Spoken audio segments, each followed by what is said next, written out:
everyone. Welcome, Grace. I'm so happy to be here tonight. I am your host. My name is Queen and Lorraine Son of Girl Time, saying all my government name, y'all. And I am originally from Liberia, West Africa. Today, I'm so excited to have this amazing woman. This is my second interview. I told you this whole month I'm dedicating to Black History Month and bringing out my Black favorite people on here, my Black woman, Black men on here. So I'm very excited to have my dear sister in Christ, my friend, my sister, Miss Moore, Grace Moore. I'm so happy to have you here. Just a little brief on how I knew Grace. Grace and I go way back. She actually knew us when we were little. We grew up in the same church, Providence Church of Christ. And Grace family, I actually helped me when I was in high school. I lived with them for a little bit with all girls upstairs in the house, just doing all girls things. We had a lot of great Yes. memories together, honestly. She seen me kind of grew up, so she kind of really know me too. So I'm so Yes. excited to have Grace there. She's such a sweetheart, a really compassionate person, and just person down to earth. Even me and her, you love Grace. So I'm so excited, sister, to have you here tonight. Thank you for accepting my invitation. Thank you for just being present here. I just want to give it over to you. You can introduce yourself a little bit, and we're going to our question. Yay, yay. Happy Thank Black you, thank History you. Month. Yes, happy Black History Month. Thank you so much, Queen Lauren Sanaga You Khan. can call me For, Lauren, yeah. Call me thank you so whatever much, name you're Lauren, comfortable for with. yes, yes, yes. Thank you for the invitation. Yes, I feel like I'm so excited that you create this platform to use your voice because you always had your voice. So I'm glad that you're using this platform to expand your voice and let people hear what you got to say. So I'm really, really excited. Thanks for the invitation. Again, my name is Yeah, Grace. I have known Laureen for a very, very long time. So again, I feel like what is it, a 360 to kind of be here with right, you. right, right. So I'm really excited to be here. Again, I live in Virginia. We used to live in Rhode Island together, and I currently reside in Virginia, and I'm excited to be here. Yeah, thank you, Grace. Thank you so much. So, Mm. with no further ado, first of all, I know there are people that are waiting for this interview, so I just want to apologize to all my viewers. We have a little technical issue, but we'll start at 6 p.m. my time, 8 p.m. her time, Eastern time, but we had a technical problem. It happens, y'all. So thank y'all for being here. Thank those who will watch this later. Yeah, thank you so much again, Grace. We'll just go straight into it. So I just want you to tell us some fun facts about yourself. Ooh, fun fact. So I'll say I love to travel. I have two kids, and that's fun because having kids is always exciting. Yes. Um, and I would say that the most exciting thing that I've done, I've went zip lining. So that was a lot of excitement. Nice. Yeah. Nice. I just been learning too. It's fun. Yes, and I went Yeah. snorkeling. Yeah. I can't swim, but I've been snorkeling before. So Okay. Oh wow, what is that? it's you go in the middle of the ocean and go under to view the wildlife, what the ocean life Oh. underneath. Okay, Yes. nice, nice, awesome. Now you gotta try skydiving next. I don't know about that yet. it's it's Okay, on my that's bucket list. So cool. it's on my bucket list. All right, if you wanna somebody to do it with you, I did it once and I wanna go again. So let me know. Ooh, yes. Okay. Yeah, it's Okay. really fun. It's really fun. All right, great. So just to break the ice a little, I like to just throw out questions like this. If you can visit anywhere in the world that you haven't been, where would it be? Ooh, I would like to go to. I've thought I have many countries on my list, but I would say Nepal. I want to go visit Mm, Nepal. I want to go to Kathmandu. I just like the name of the city, wow. and I like the ancient culture that they're still preserving. So Nepal Yeah. would be a place I want to visit. Okay. Yes, yes, Nice. yes. Awesome. Awesome. That's amazing. Thanks for sharing that. All right. With Yes. no further ado, so as I said, it's Black History Month. We're celebrating Black History Month, and I just have some questions concerning all of that good stuff about Black History Month. What what does Mhm. Black History Month means to you? Ooh, that is a very important question. I think when I think about Black History Month, because every month, right? Black History Mhm. Month is every month. But when I think about February specifically as Black History Month, I just gotta think about it as an intentional, hopefully intentional time that people have to really pay attention to the Mhm. contribution of Black people in our country, across the world. So for me, Black History Month is just basically shining more light on the fact that you have to acknowledge the fact that Black people have contributed to the entire existence of this country, across the Mhm. nation. So it's Mhm. like any other holiday that we focus on where it forces people to think about that holiday or think about the contribution about that holiday. So because Black History Month is January through December, it's just not in February. But I think Yeah. February is saying stop everything you're doing, right? And pay Right. attention to the contribution of Black people. Mm, that's good. That's good. I like how you emphasize that it's not just in February, it's throughout, but it's just a month that it preserves so we can actually say stop and pay attention to the culture, Mhm. you know. So I really like that. Thank you for sharing that. Um, let's talk about all right, before we get to this question, let's move into this first. How can we improve equality in America? Ooh. How can we improve? Oh, that I feel like that's multi parts. It can be Yes. expanded in so many different ways. But when I Hmm. think about equity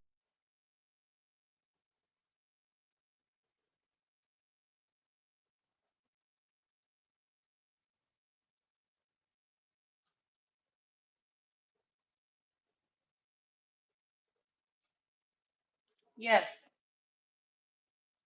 has disenfranchised a certain group of people, have intentionally oppressed a certain group of people. So I think in moving to create equality, there's have to be focused on equity, right? Yes. Giving the people that have been oppressed for so long, giving people that have been intentionally impoverished Hmm. for all like the system designs, giving them a leg up. All right. So if those Hmm. people have a leg up, then we can have the conversation of equality. I Right. think right now, um, equity is, I think equity should be prioritized. And then once Yes. people have equal legs to stand on, then we can talk Right. about what equality would look like in our country. Equality local. Right. That's so good. That's so good. That was actually the follow-up question about equity. So thank you for even just Yes. going into that. Thank you so much. That was really good. We do need to focus on, as you said, equity first before even going to the equality. So thank you. As I said, I was like a follow-up question to that. So you just answer everything right away. So thank you so much for saying that.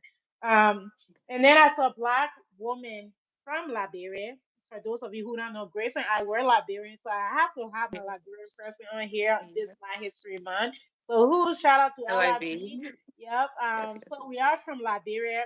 What was it like coming here in America? Because I know we didn't know it. I don't know if you knew, but I didn't know about Black History Month. I didn't even know the difference when I was in Africa because we all look the same, right? We all look the same in Liberia. So I didn't know about the history of the slavery that Black American here experience. So, what as a Black Liberian woman, what would you say was your first like experience being here in this country and knowing about the segregation, the slavery? yes. What was your first experience with all that? Yeah, oh my God. So, when you're in Africa, you are sold a very good image of the US. I always joke around and say whoever the PR person for the United States do a really, really great job, right? So I envisioned the US in very specific way. And when I Hmm. came to the US, we came to Trenton, New Jersey. And we were kind of just like drop right in the middle of what you could call the hood, right? The Hmm. ghetto. Um, and then it was very jarring. It was very jarring to have a vision of US because you see Hollywood, you see all of the movies, you think the United States is this perfect place. And then I come here and I'm in the middle of Trenton, New Jersey, and I'm having a very real reaction of like, wait, this is the United States. And then fast forward to a few months later, my family moved to a different part of New Jersey, which is more of an upper class, middle class suburbs of New Jersey, and I got to see the stark difference in the Hmm. US where people that are black, people that are brown, lifestyle, or quality of life looks so much different from people that are white and live in different parts of the country. I learned about like the what is it called, the zip code phenomena, where it's like based on what your zip code is, that's the amount of resources you have access to, that's the quality of life you have. And it was just like I'm like 11 years old, and I'm just seeing this stark reality of like living one part of Trenton, New Jersey, moving to the other side across, not even Yeah. too far away from the last part.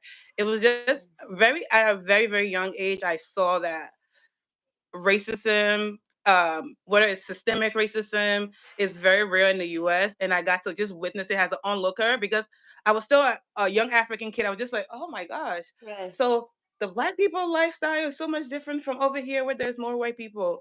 And I just Right. started reading a lot more about it and becoming very much aware about the history.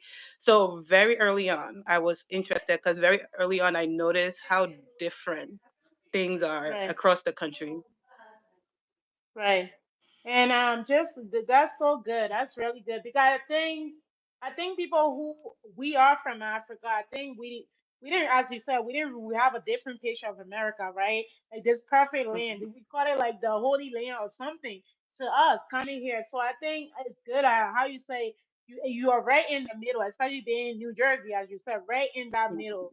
And just for the follow-up question, have you experienced racism in America? Personally, have you experienced any type of racism towards you personally in America? I certainly have. Yeah, I have. I've Okay. had very not a lot, right? But I've had Hmm. microaggression. Of course, I've had multiple microaggression moments working in professional settings. But in terms of direct racism, I would say it was many years ago. I was driving, it felt very racially charged. I was driving, and I stopped at a gas station. It was somewhere in Massachusetts, and there was a white guy that he was holding the door, and he was standing there holding the door. A white lady was walking in front of me. He held the door up until she came, and then right when I got there, he closed the door right in my Oh no, face, he didn't. and I opened the door. Yes, he did. I opened the door and I said, "I'm like, wow. Tell me you don't like black people." I said, and then I just went and got paid for my gas. But I said it, but I was very afraid because I was in a place where I Yeah, was like, "This is my first experience yeah. with somebody blatantly doing something like that to me." Hmm.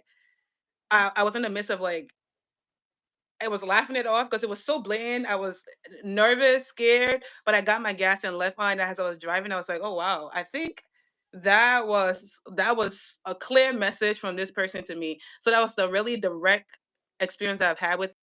Hmm.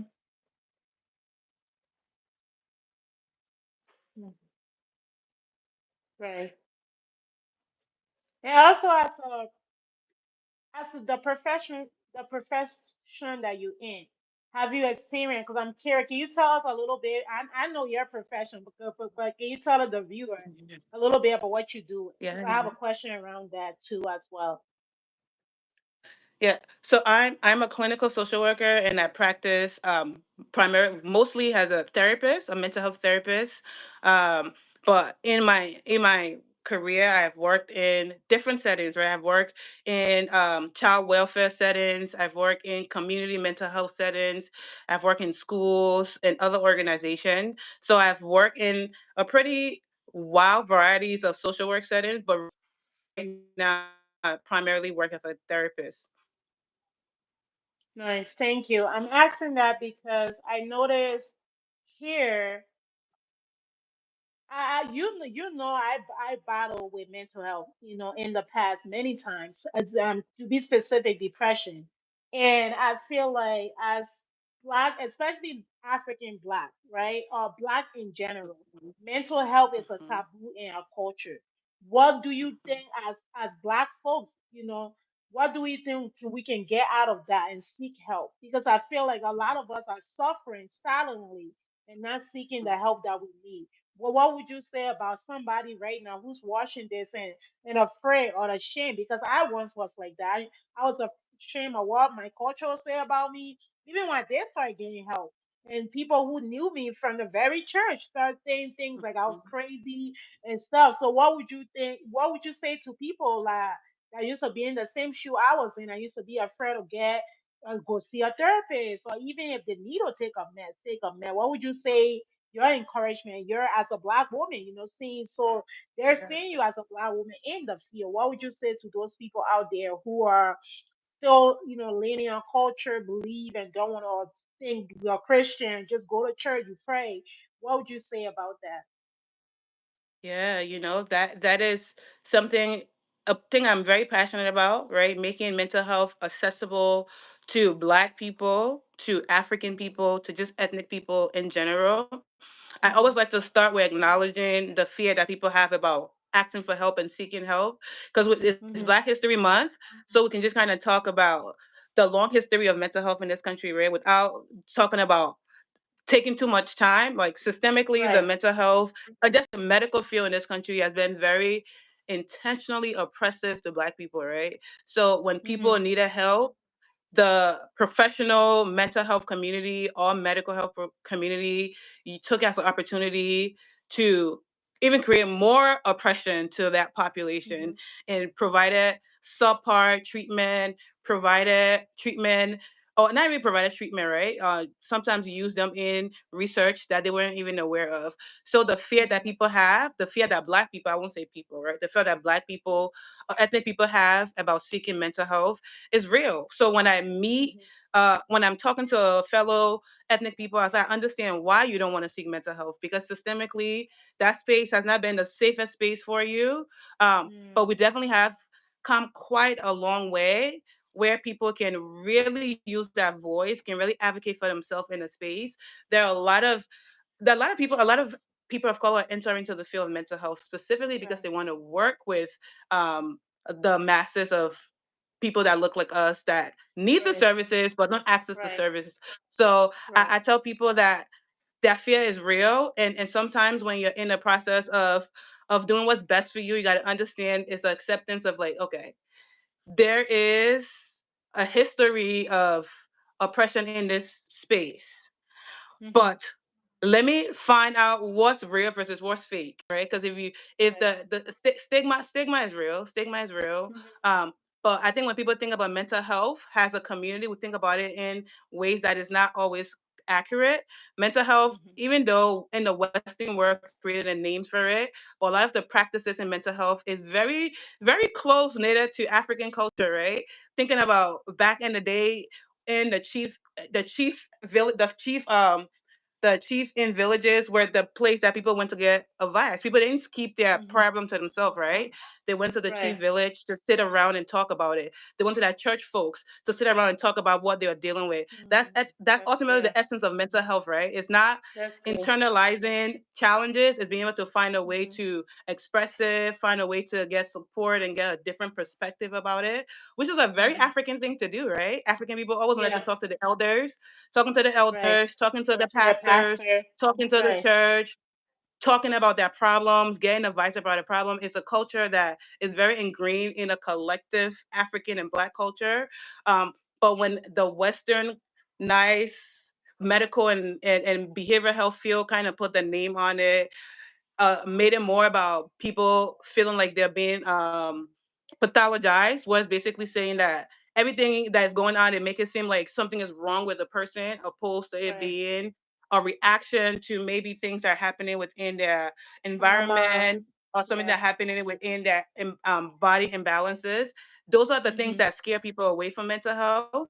So when I talk to my fellow Africans or older Black Americans that aren't really open to mental health. I said, you're thinking about it in a very illness way. Mental health is not only illness. Mental health is just a state of well-being, right? It's a state of Right. how you operate the world, how you're able to Right. bounce back from stressor. That's mental health. Right. So it doesn't necessarily Right. have to be mental illness. So I just try to mm, um, give people more accurate information, because the information around stigma is old, is not always reflective of the reality that we're living in right now. Mm-hmm. So that that's some of the things that I will tell people to encourage them to seek out mental health treatment. Yeah, that's so good, Grace. That's really, really good. I like how you put it because I think we think, as you said, we the way people society put it now, as I said, it make it look like the person it's crazy. They treat people different with mental illness. We see that in society. When people that deal with mental illness Mhm. are being treated differently. But we are all God children. Mhm. We are all the same, as you said, the same way. That's how I tell people. I say the same way you go to a hospital. If you hurt Mhm. your finger, you hurt your toes, or something physically Mhm. wrong with you, that's the same thing. Your Mhm. mental well being too need attention to. So I don't understand when people make it to be like so taboo or like you're crazy and stuff like that. But I like how you put it. I like how you really explain it to people. That's really, really a good way. Like, when you said the African village, I never even thought about it like that. But that's a really Yeah. beautiful way to put it. That, just getting advice. And that's why I say everybody need a therapist. A therapist is a healthy thing to have around. Whether you're well and stuff, Mhm. but there's something maybe struggling with, call your therapist, make an appointment, schedule to speak with somebody because we don't know it all. We all battling different things, as you said, trauma, your environment, different causes can cause mental Mhm. health. So I think it's important that we don't make it like a taboo thing. But now, Mhm. and I'm glad now too, as you said, like women of color are in those fields now. I'm seeing a lot more of that because I wouldn't want to seek help too if I don't see my fellow person there. You get what I'm saying? I wouldn't feel too comfortable if I'm just seeing the other person, the other race. And I'm not saying don't go to the other race, but I'm saying people are more open up to things when they see their own people first. Because if they're not introduced, they don't see any of their own people look alike going to it, they don't feel comfortable. But and that's why I say it's important that us African or Black American go into those fields and break the barriers and go into those fields that were not a lot in, to Mhm. make Mhm. our own people feel comfortable to go to us and be like, okay, I see a Black therapist, I see a Black OBGYN. It's important for me to take care of my health, all those things. So thank you very much for sharing that. You Yeah. really answered that question perfectly. So thank Yeah. you. Um, And what? I wanted to just say, Yeah, go ahead. whether you attend to your mental health or not, you still have mental health, right? Because it's Thank literally you. the state of being. Being, So yes. every day people live with multiple stressors from day to day. All of those things Mm-hmm. are piling up in your body. They're impacting your mental wellness. So whether you attend to it or not, it's still going to be something that is there. So you can either choose Yeah. to decide if you want to give it attention, so you can be in control of how it Right. manifests, or Right. it can just kind of go astray where it impacts your sleep, it impacts your happiness, it causes physical illness as well if it's not attended to. Mm-hmm. So it Yeah. really is an important part Yeah. of Yeah. existing. It's as you say, it's your being. It's the part that everything begins from.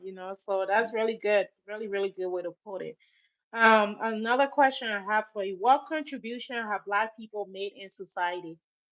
Oh What would you wow. say some of their contribution? There's a lot. Yeah. Just to put it out there. But what are some of the contribution that you seen and that you're like so excited about to see Black people have made in society?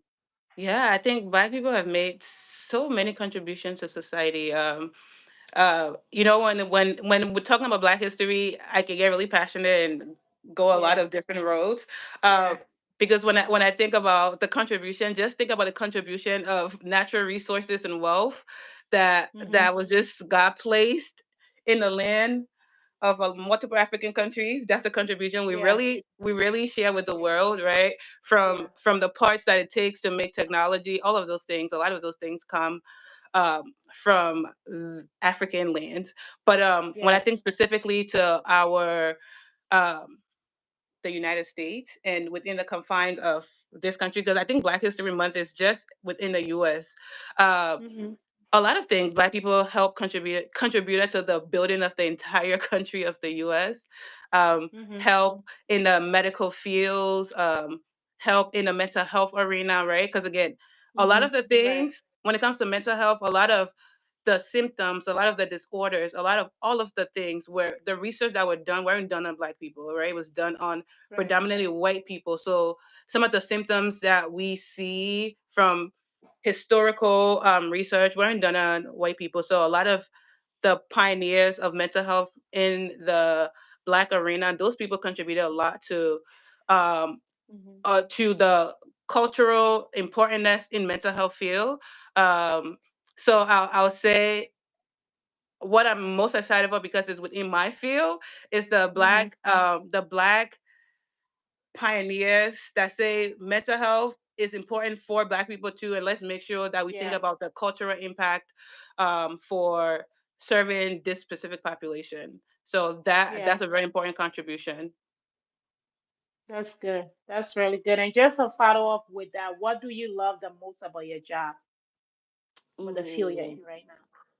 I love a lot. I love people learning perspectives, knowing that Mhm. people, a lot of us are living very parallel lives, right?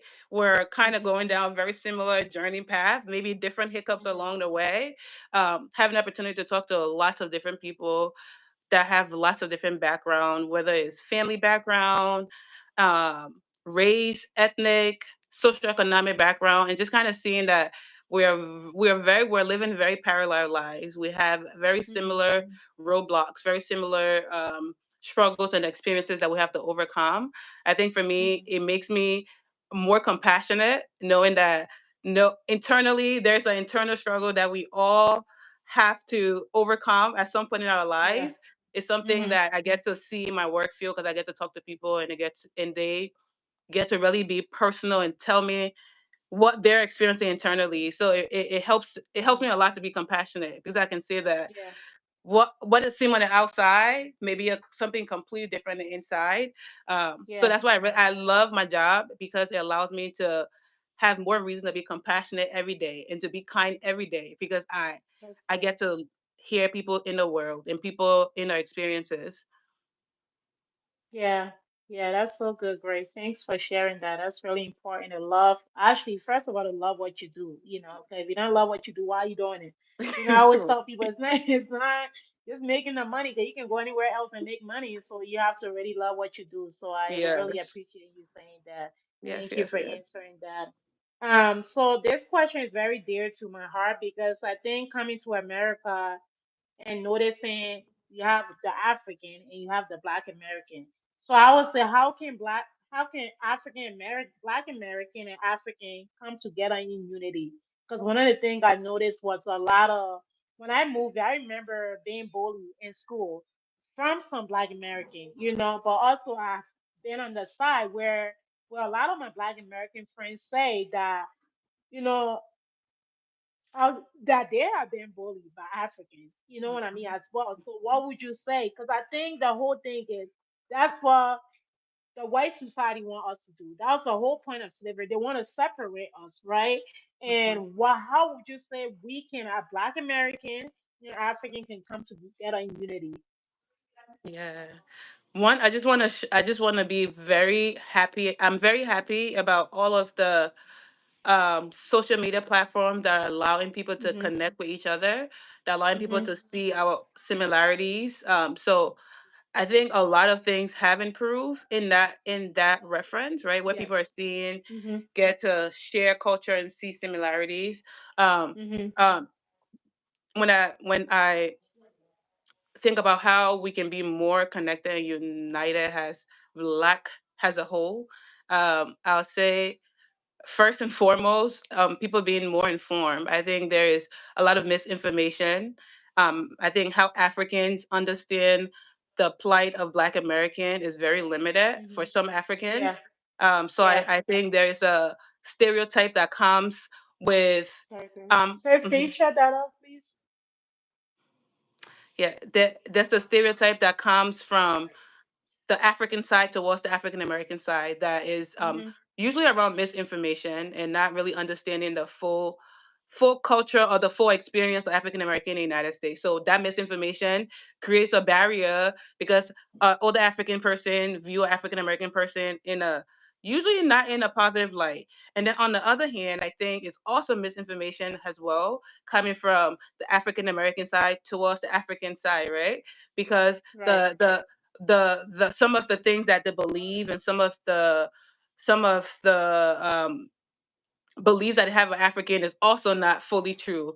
So it's a lot Hmm. of misinformation. So the first thing I would say Right. that will make a difference is that people actually start getting to know each other for real. Africans need to Mhm. learn more about African Americans' experience in the United States. They need Right. to learn about it. They need to read about it. They need to somewhat find a way to identify with it, right? Because, like you Mhm. said, uh, the system don't see Africans different from African American. In some instances, they Right. do, but when it Right. comes to it, at the baseline, there's black and there's white. So I think Right. people Right. learning the history, Africans learning the history of African American, and then similarly. African Americans taking the time to get to know African culture and understand that Right. African culture is not just one. There's multiple Right. African culture. Um, it's not just the negative things Yeah. that I think a lot of African American knows of Africa and pull out of it. So Yeah. what we could do is just learn about each other more, so we don't have Yes. misinformation. Yeah, I agree. That's so good, Grace. That's really good. I think, as you said, misinformation is all about educating one another, educating yourself about each each other culture. It says educating yourself about each other culture. I think that's really important for Yes. us to do that. I think that's really important because when you don't do that, that's when the misinformation comes from. Mhm. Because it's like we are all, as I said, we're all the same color. The white man don't see us different. We all fit in that same category. So I think it's really important that we start. And it has come a long way to it. It has been improvement, as you said, because of the Mhm. platform. There are a lot of Black Americans now that are really into the African culture, even discovering where are they from in Africa. Yes, yes, So it has been a lot from when I came in 2000 to now. It has been a major change, in the yes, African American culture. How a lot of them even moving back to Africa. A lot of them want to move back to yes, Africa because they yes. feel like, because they're misplaced too. So you got to understand the frustration. They're Mhm. misplaced. Can you imagine you don't know your identity? You don't know exactly where you're from. You get what I'm saying? So it's like a misplacement. So I can see where the frustration can come from out of that. So I Mhm. think we just need to love each other. Honestly, at Mhm. the end of the day, we just need to love each other and know that we are all, the way men look at us, you see this. You don't see Yes. anything else. Whether you light skin, dark skin, whatever, we're still the same to them. Yeah. So I think it's important that we love each other and we have that unity among us and that peace among us. And not already, we don't need to do it. They're already doing it, trying to divide us. We don't need to do it to ourselves. So thank Exactly. you for sharing that Exactly. so much. Um, I know you have children. I ain't trying to make you wait. So but there are two more questions and we end this. What are your opinion? What would you say to a little Black girl, even a woman, who does not appreciate the skin color they're in and even their own natural hair? Because what's sad in my spirit is what I'm seeing now, and it has been a great improvement too, but it still need to be more work done, is Mhm. how Black women are bleaching their skin. A dark skinned woman want to be light skinned because they feel like they'll gain more attention, and Mhm. just how we're not appreciating our Black hair. We want to be something else. We want to just look like a white woman or have white hair. And Mhm. because we've been told, well, our skin is not beautiful, because we've been told our hair are not beautiful. So what would you say to a woman or a child who's who's looking at themselves and like, I'm not beautiful at all. I'm Yeah. I'm Black and I'm not beautiful. Well, what would you say to them? What are your advice? Yeah. I will start by saying, just as a collective, as people, we just have to unlearn a lot of things that we've been taught about ourselves, about the people that write history are typically not the people that write history about our history are not us, right? Mhm, So I think mhm, I say unlearn everything you know about yourself, about mhm, what at least what you've been told about yourself. Unlearn that beauty standards is has to look one way. And all of that start with a lot of self-reflection. Um, there's something that I believe that when someone say that you're too dark skinned, you don't look good enough, you're ugly, right? And a person can say that if you've unlearned some of those programmings, you can hear mhm, it and say, okay, that's your opinion, and move on. if you haven't Mm-hmm. unlearned That's some of true. those programmings, you hear it and it click because you also feel the same Okay. way about yourself, right? Yeah. So the things that people say about you has the biggest impact if a part of you also believe that. So Right. in thinking about what people that are still struggling to feel good in their own skin, accept their own way of beauty, is to say, I'll tell them, it's like to start with self love, Yeah. self acceptance, um, Mm-hmm. cut stop comparison. I think there's a few there's a lot of benefits of the social media platform that we have, and some of the Mm-hmm. disadvantages of the platform is the constant reminder of people for people to compare themselves to people, right? Compare themselves to Yeah. what people look like, compare themselves to the things that have the most likes and the most views. um, Yes. I would say to young girls and to women with young daughters is to start feeding your daughter positive views of themselves. What people have in their mind about themselves plays a huge impact on how they navigate the world. So Mm-hmm. telling your daughter she's beautiful if you're a black mom to a black daughter, reinforcing that her beauty is based on what she looks like and her standards, not comparing it to Instagram, Facebook, or TikTok, right? Um, Right. monitoring what content your kids are viewing when they're on social media, especially if you have a young daughter, right? There's so many very programming center things that kids swipe through when they're online. So Mm-hmm. it's easier for a adult woman to maybe work through some of the programming, but for a 13-year-old girl or 14-year-old girl, the content on social media can be pretty detrimental. So Right. monitoring the things that your kids are watching, if you have kids, you have young daughters, um, practicing a lot of self-love or a lot of radical self-acceptance of what you look Yeah. like, and definitely not comparing yourself to other people. Yeah. Will be some of the things that I'll say. That's so good. So good. Everything you said, check, check. So good, Grace. Thanks for sharing that. It start from you, it start from self-love, and mothers need, or as you said, monitor, because I think a lot of mothers are feeling doing that. Because if your daughter looking at you and you're not even loving yourself, how are they gonna love themselves? The skin they're in. If you're constantly not even so ashamed to show your natural hair, because I don't mind. I'm a hairstyler. I'm a natural hairstylist. That's what I specialize in. So I don't mind women. You see me, I wear braids. I did it all. So I don't mind women wearing extension. My thing is, if you can move down and let your hair breathe, or not even proud of showing your hair, that's where I feel like the problem is. I mean, you're not comfortable in your own skin.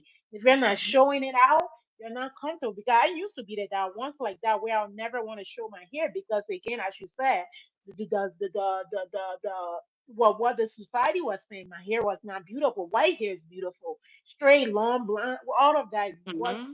considered beauty. But as you say, you have to unlearn that. You have to tell yourself, this is who I am. This is what God created me to be. So I have to love myself first. I have to accept every part of me, even my flaws and all. I have to love it all. So it's very Hmm. important. You made a really great, valid point that it start with the mothers, start teaching the black daughters, or even the black men, start teaching their black son, you're handsome, you're beautiful, speaking life into them, and also, as you said, controlling the what they look at on social media.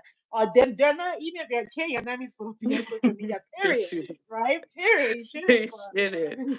But controlling what they're watching, controlling what they're looking at, because those people that we see on Instagram, they're Instagram model for a reason.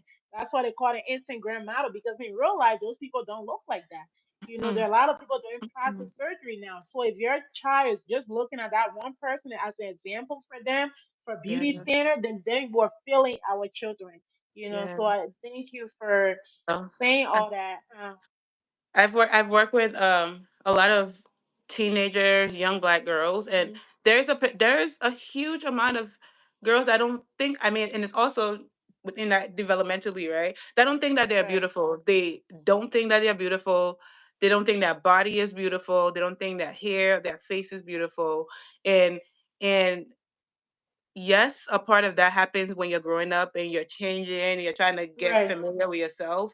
But compare that or couple that with social media where you see other right, 16-year-olds that are posting things that look almost perfect, right? It really Right. is. It really is a pandemic, and I think if anything comes out of this, if there are any parents watching, making sure you're monitoring what your kids are viewing on social media, Right. it's really really, times change. Our parents didn't have to worry about that, but in this generation, parents have to put that as part of their parental duties to monitor Hmm. what their kids are taking in online because there are a Yeah. lot of things online, a lot of Yeah. things. Yeah, thank you so much for sharing that. Yeah, I think it's very important. I tell people, I say, when I become a parent, people call me old school because we're not doing all of that. You ain't supposed to be on social media at a certain age, and I think a lot of parents are not monitoring what their Mhm. child are on, or even what their child looking at. And I think that's why these kids, as you said, are 16 years old posting on Instagram. Some of the things I see teenager posting, it surprised me because when me and you age, who wasn't me? We didn't even know what social media was. When we were at that age, who wasn't we didn't even have a phone to post and stuff like that. So I think parents these days are really failing their children in a lot of ways, and it's unfortunate because I know you have to make ends meet, but your child and your children should come priority to you and what they're looking at because it goes a long way. So Mhm. thank you for mentioning that. Yeah. And before I let you go shortly, what who past or present is your favorite Black historian? Ooh, ooh. Before I answer that, I just wanted to add that a lot of parents don't know what's Mm-hmm. available online. Part of the reason why I have so much knowledge of it, a part of my job is working with the adolescent girls and adolescent boys. So I've Mm-hmm. gotten a lot of unsolicited information from them, and then through my professional work. But I think a lot of parents don't know. That's why when I'm urging parents in the past, I've done like online safety for families, to just know what's online. There are quite a lot of things online. I feel like when Mm-hmm. if parents know, they would be a little more intentional. I think it's they don't Intentional, know. yeah. They don't know Yeah. what is online. Online, Um, yeah. if I can pick a black historical figure, I'll say W.E.B. Du Bois. I do like him Yes. just because he was a scholar, he was an intellect, and I just like some of the ideas that he from the Pan Africanism, right? Just that Mm-hmm. idea of Yeah. African people being Yeah. responsible for African people, having Mm-hmm. unity because we talked about unity. That was his idea, right? He was born here, Right. but died in Ghana, Accra, right? Because he Mm-hmm. started really just expanding his mind, thinking that the capacity of Africans and Black people has a collective, um, That's and thinking good. about our own capacity to be fully responsible for ourselves and each other. Mm-hmm. I think those Mm-hmm. ideas. I'm sure there were a lot of other people that picked up Right. on some of his what he was putting down, but I would say him. He was I like his scholarly writings and the Mm-hmm. ideas that he was trying to push for the Black collective. Yeah, I like him too. I'm glad you mentioned him because I like Yes. him a lot too. Yes, before you leave us tonight, Grace, what advice or encouragement would you tell my viewer or even me not listening? I need other wisdom, and you have said some great things Amen. tonight. But what are few advice or encouragement you would tell people about the whole Black History Month and our Black culture? Yeah, I would say really life becomes a lot more livable, manageable, enjoyable if you really take the opportunity to empower yourself, understand your existence in this world, and being informed about the things, even the things that impact you, but the things that impact the world that you're living in. Um, Learning about your entire being, whether it's your mental health. I always go Right. to mental health. I think mental health is something that is really overlooked. People don't understand how it integrates into every part of our existence, into your capacity to be successful professionally Mm-hmm. in your job, in your school, in your day to day life. Your mental health has a direct link to that. Mm-hmm. So spending time and getting to know your inner world. Spend time with yourself. Spend time with your inner worlds. Get to know why you do Yes. things. Get to know what makes you tick. Get to know what makes you happy. and it makes it a lot easier to be compassionate if you also know, if you know Mhm. yourself. Uh, Right. so you won't be triggered by the things happening around you because you know how it makes you feel, and Yeah. you'll be less reactive, more responsive, more compassionate, um, and you'll be able to live as the fruit of the spirit tells us to live if you're really in tune with yourself and knowing Exactly. how God intended for you to live this life. That only happens when you're still, when you listen to yourself, you get to know yourself. Yeah. Wow. Thank you so much, Grace. So a lot of great things tonight. Thank you for that last advice. That it starts from here. It starts from just knowing every part of you.